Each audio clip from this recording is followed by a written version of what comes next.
Өмнө жил бол харьцангуй айгүй бөхчөм агаар одоо сэлгэлт бол айгүй муу байсан. Одоо агаар чигшүүлэгчтэй болсон байна. Одоо хүүхдүүдийн эрүүл мэнд талаасаа ч гэсэн ерөнхийдөө агаар чигшилттэй сайн байгаа учраас ерөнхийдөө надад бол айгүй тааламжтай байна. Агаар чигшүүлэгч тавихаас өмнө бол бас ингээл хүүхдүүд мэдээж ирэх тоглож наадад янгууд айгүй хөлөрдөг.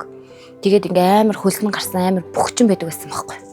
Тэгэхээр бөхчөн байж байгаад ингээ коридор руу гарангууд коридор нь бас жоохон сэрүүхэн талдаа байнгын хаалга онголцдог учраас сэрүүхэн талдаа тэгээ ингээ халуун хүүтэн хавсраад хүүхдүүд танаа төрөх магадлал айгүй өндөр байсан. Хүүхдүүд одоо халуун хитийг халуун бөхчөм агааргүй байхаар одоо хүүхдүүд нөгөө хичээлээ ойлгохгүй багшийнхаа зааж байгаа юмыг ойлгохгүй бас тэгэх тал айгүй өндөр байгаа. Тэгээд нөгөө хийж байгаа юмдаа гүц төвлөрч чадахгүй.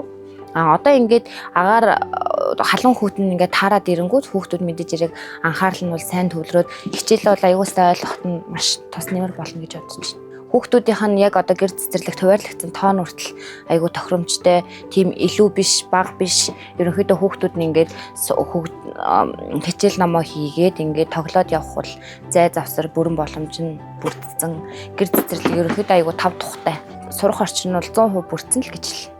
Байшинд амьдарч байгаа хүүхдүүд бол цон хаан тааз хаалгал гэж мэднэ. Одоо энэ гэрт сурч байгаа хүүхдүүд бол унаа мэдж гин, хаалгаа мэдж гин, багнаа мэдж гин. Гэрт одоо ерөнхийдөө юм байдаг. Гэрт ингэдэг гэдгийг бүгднийг мэдж байгаа. Байшин гэр хоёрт бол асар их ялгаатай. Тийм учраас айгүй тийм зөв гэж бодож байгаа.